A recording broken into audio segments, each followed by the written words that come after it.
Welcome sa Dries TV. Kung interesado ka sa ganitong news, huwag kalimutang isubscribe ang ating YouTube channel. Maraming salamat! Welcome back again sa ating YouTube channel mga kakimpaw, and sa update natin ito ang pag-uusapan natin ay tungkol sa mga importanteng kaganapan kina Kim and syempre kay Paula Avellino. Pero bago po ang lahat, maraming salamat sa inyong patuloy na pagsuporta at pagsubaybay sa mga daily update natin. Kaya naman bilang pasasalamat, narito po ang isang napili kong komento patungkol ito sa naging previous update. Mula ito kay Ginang Edetana Donza, sabi niya, "Hi Dries, good eve, ano ba? Lahat na bang gawain ni Pao, pakialaman nila? I'm sure nag-greet at kinongratulate ni Paolo si Kimi sa 20th anniversary niya sa showbiz in silent. Sila lang dalawa ang nakakaalam. Pina-private lahat ang mga happenings ng Kim Pao. Anong gusto nila i-announce lahat to everyone na ganito, ganyan. Hay nako mga ingetera, problema nila yan. Ano ngayon? Hello? Lalo silang naging kawawa kasi walang project, walang endorsement na gawa. Sorry na lang, para sa amin, mahal namin ang Kim Pao." Tama po kayo dyan, Ginang Edetana Donza. Hindi lahat kailangang i-public, 'di ba? Kasi nga po mga kakimpaw, mas pinili ni Kim and Paolo yung private life, yung private po na relationship. Pero sabi ko nga po, hindi lahat ay makakaintindi kay Paolo Avellino. Meron at meron pong magrereklamo sa kanya mga kakimpaw. Katulad po nung nabasa natin mula po sa isang Kimpaw fan sa sinabihan pong walang kwenta si Paula Avellino na kesyo ganto, kesyo ganyan. Hindi po kasi lahat ay open-minded. Kaya nga po, yun yung nangyari. 'Di ba? So siguro dapat na lang din pong i-consider ni Paulo yung mararamdaman ng mga Kimpo fans at ibang mga supporters. Lalo na po pag mga seniors, medyo maramdamin na po kasi yan.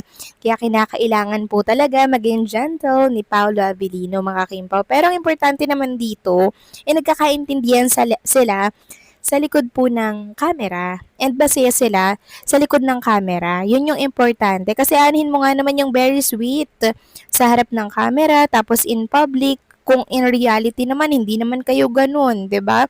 So mas gugustuhin ko po yung ginagawa ni Kim and Paolo. Kaya maging relax lang po tayo at wag na nating palalain pa yung mga bagay-bagay, mga kakimpaw, lalo na yung mga ganyang kasimpleng bagay lamang. Di na po dapat natin yan pinapalala pa, no? Bagkus mag-focus na lang tayo sa mga positivity na nangyayari sa buhay ni Kim and ni Paolo, okay? So maraming salamat po sa inyong komento, Ginang Edetana Donza. God bless po sa inyo and mabuhay kayo. So, eto na nga pag-usapan na natin mga kakimpaw, mga topic po na nakalap natin sa update na to. At unahin na nga nating pag-usapan ang tungkol pa din sa Sydney, Australia ni Kim and ni Paolo. Reminders lamang sa mga hindi pa po nakakabili ng ticket na OFW dyan sa Sydney, Australia na supporters ni Kim and Paolo. Pwede na po kayong bumili dahil confirm na po yan. Sabi nga dito, okay, Kim Pao couple confirm. Kaya mga Kimpaw Australia, bili na lalo na sa VIP ticket. Nako, si Sir Jerome lang pala ang mag-shout out. Pero baka naman reveal nyo na. Tapos next, pagsamahin nyo sa isang picture para mas masaya po. Alibay nyo, bakit pinapatagal nyo pa? #Kimpaw. Syempre, para mas curious yung ibang mga netizens. Sino ba yung pa-blind item ng TFC na yan, di ba?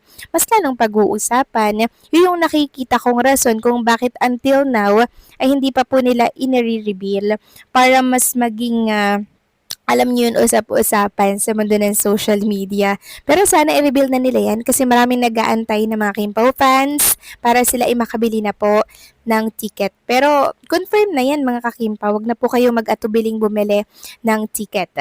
Samantalang next topic naman, pag-usapan naman natin ang tungkol dito kay Chinita Princess. Still, wala pa rin po siya sa It's Showtime mga kakimpaw ngayong araw or kanina, no? Araw po ng Friday. Wala pa rin si Chinita Princess. Pero bakit ang sasaya ng iba? Pag wala po si Kim Chiu sa It's Showtime, ang saya-saya nila mga kakimpaw. So, bale, 2 days na pong wala si Kim Chiu dito sa It's Showtime. Simula po nang umalis si Paula Avellino at pumunta po mga kakimpaw sa Taiwan. Ang saya-saya ng mga Kimpaw fans. Sa halip po na malungkot sila at walang Kim Chiu sa It's Showtime, aba ang saya-saya pa na para bang nagdidiwang sila ngayon mga kakimpaw. Kasi nga po si Chinita Princess daw ay sinama ni Paula Avellino dito po sa Taiwan. Sabi nga po dito mga kakimpaw sa comment section ng nag-post, oo tuloy na ang kaligayahan nating mga Kimpawlandia. Ito lang talaga yung inaantay ko pag wala si Kim sa Showtime at tahimik siya. Pati glam team, alam na, wag nang hanapin. Tapos eto pa yung matinding nabasa ko sa comment section. Sabi ng isang netizen, nasa Taiwan daw talaga si Kim kasama ni Paulo. Sabi pa ng isa dito, wala sa Showtime si Kimi, confirm na yan. Dagdag naman ng isa, sino nagsabing nasa Taiwan si Kim? Syempre may nag-reply, kahit wala pong magsabi, di ba nga po wala si Paugi kahapon pa, wala din yung Chinita. Tapos gang ngayon wala din. Baka yung post niya tungkol sa bill is sadyang ginawa ngayon para may maipost siya habang wala silang dalawa para maligaw ang mga fans. Basta tayo panatag na, 'di ba? Sabi ni Paugi, kahit saang parte ng mundo ang importante at mas importante ay kasama si Chinita. So ayan, napakalinaw. Klarong-klaro po yung paliwanag ng isang netizen na Kimpaw fans. Dito po sa nagtanong na sino daw yung nagsabi na si Chinita Princess ay nasa Taiwan. Kahit wala pong magsabi mga kakimpaw, common sense na lamang din po siguro yun, di ba? Na pag wala si Paulo dito sa Pilipinas, abay syempre, wala din si Chinita Princess dito sa Pilipinas kasi nga po, you beside me always ang dalawa.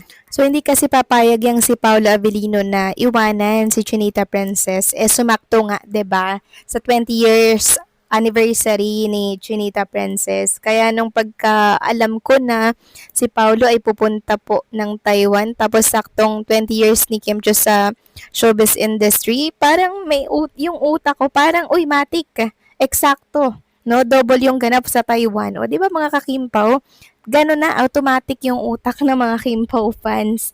Grabe sa ka-advancean pong mag-isip. Kasi wala naman pong ibang ganap ngayon si Chinita Princess. Yung glam team niya, hindi rin naman po nagpaparamdam. Mukhang walang ganap eh.